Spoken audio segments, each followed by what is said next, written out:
What's up, everybody?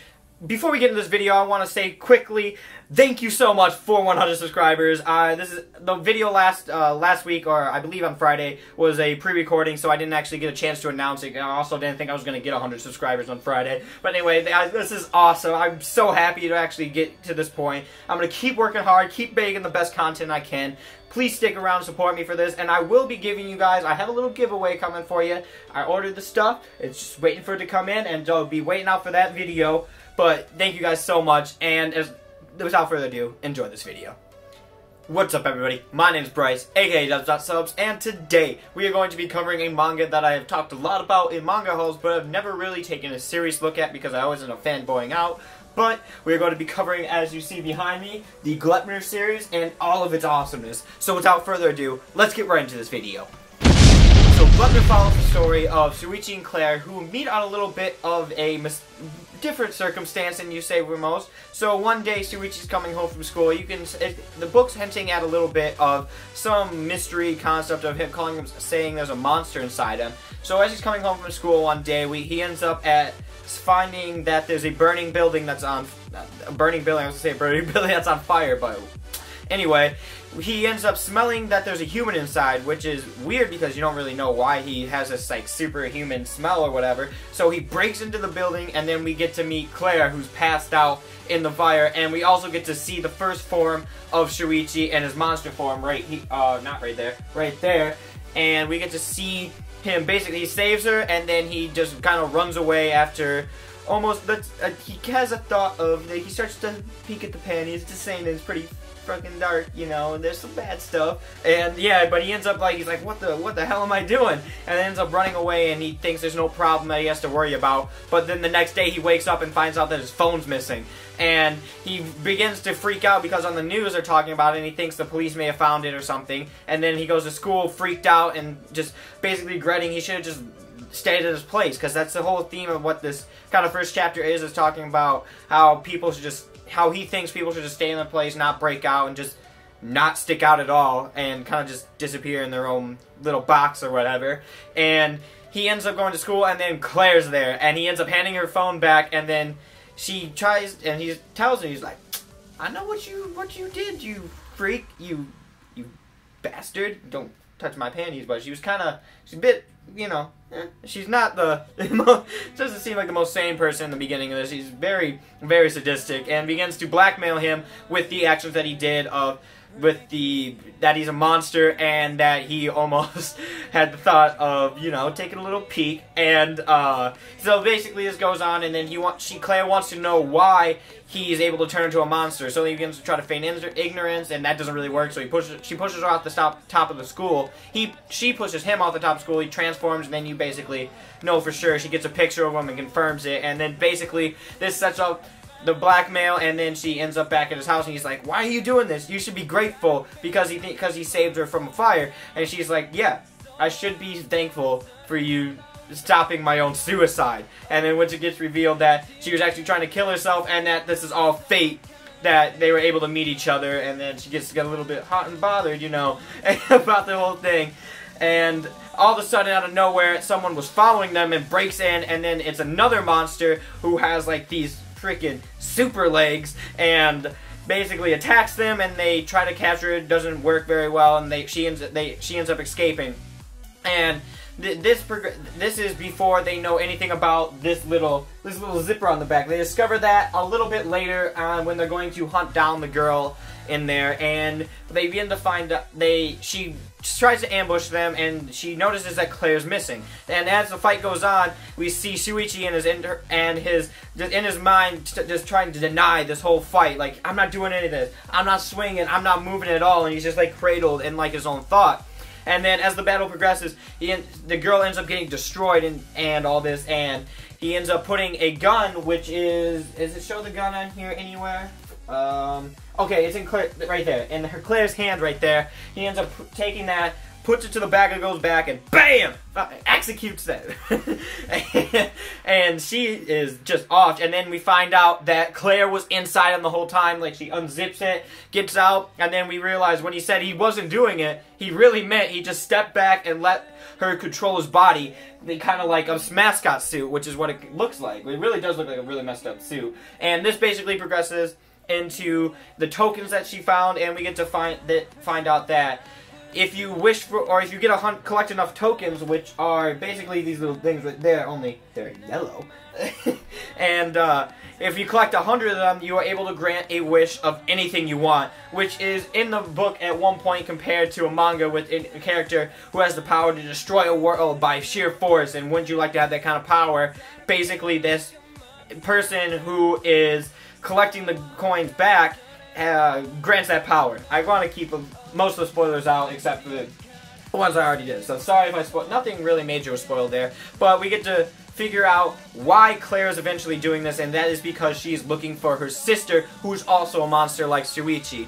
And this basically progresses, and they're trying to just collect coins and find Rebecca, or Claire's sister. And this dynamic duo right here. At first, both of these guys hate, like, well, he hates her, but then we get to see her trust slowly build, and she's not as crazy as she seems. She starts off super fucked up, but you got to start to melt down that craziness, and we get to see a really deep and a really good character with a bunch of emotional problems, why she's doing this, what her search is for, and she doesn't become as one-sided as she appears to be in the first volume.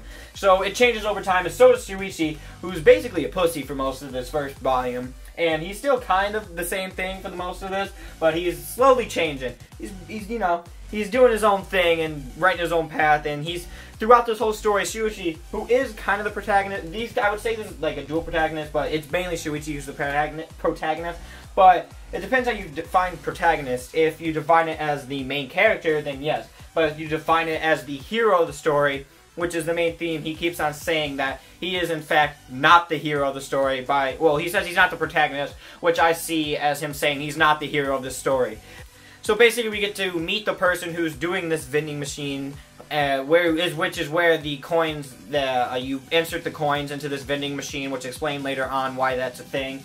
And we get to see why they are doing this, and we find out that they are looking for a certain area in a forest where all the monsters that are basically all going looking for coins in one area where they're all supposed to be, as it's rumored. So they end up going there, and this basically is where where we're at in the volumes. I don't know if we're gonna be outside this forest at some point, but right now it's seeming like most of the stories contained inside that. I'm just keep worried that's gonna fall. But anyway.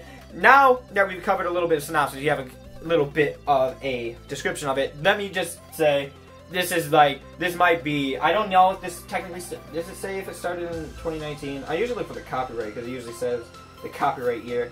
I'm not sure. I think this started in I think it got published in 2019 in English. Maybe 2018, I don't know. I'm not exactly sure, but anyway, it's these two volumes. I think these 3 volumes all came out in 2019. I'll have to look that up later. I'll put a description or something up and tell you how many of these came out in 2019. But anyway, this is absolutely a fantastic seinen series. The battles are absolutely epic. The characters and all the other people we get to meet later on, and who they team up with and who their enemies are against.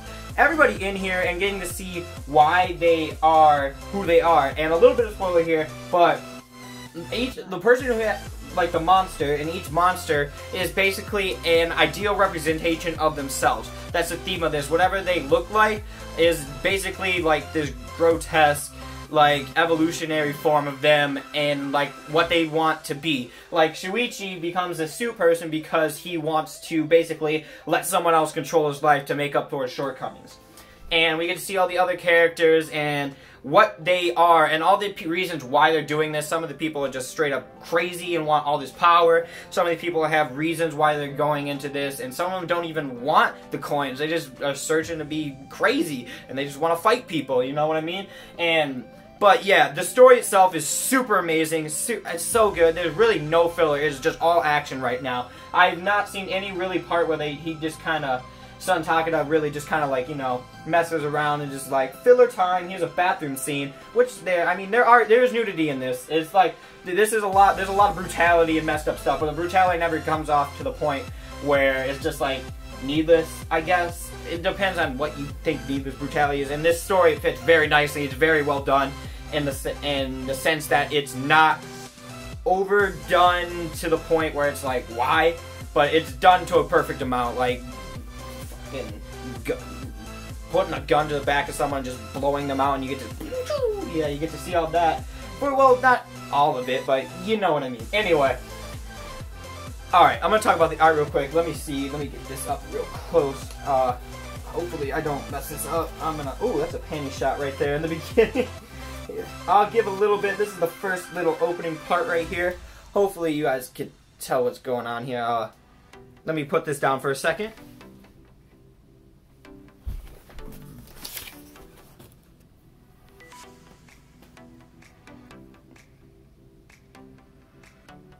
So hopefully you can get a little bit of an idea of that, but yeah, the art in here is absolutely fantastic. It's perfect. It's honestly really perfect for the kind of tone that this sets, and like the characters all seem really unique. The art's very unique, and all the characters really have a good distinction from each other. None of the characters look like themselves, whether it be, I mean, obviously some of the facial structures between the characters are going to be similar, but none of them come off like, you're like, who's this person? There's enough distinction in clothing, body structure, and other stuff that separates the similarities enough to where you don't have to worry about who the hell each character is.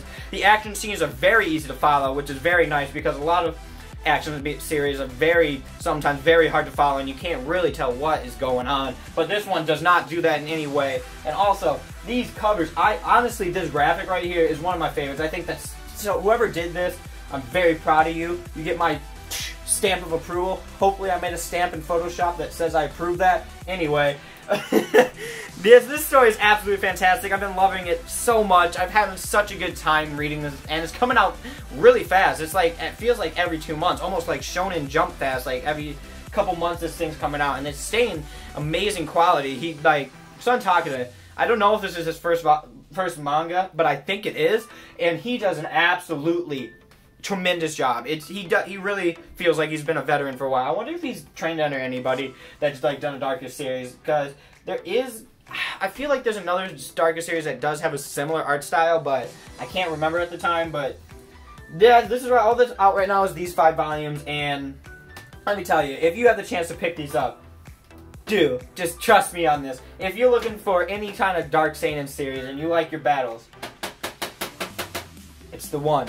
It's the one right here. It's gonna be up there it's gonna be on my 2019 list when I make that. But a little spoiler for that then.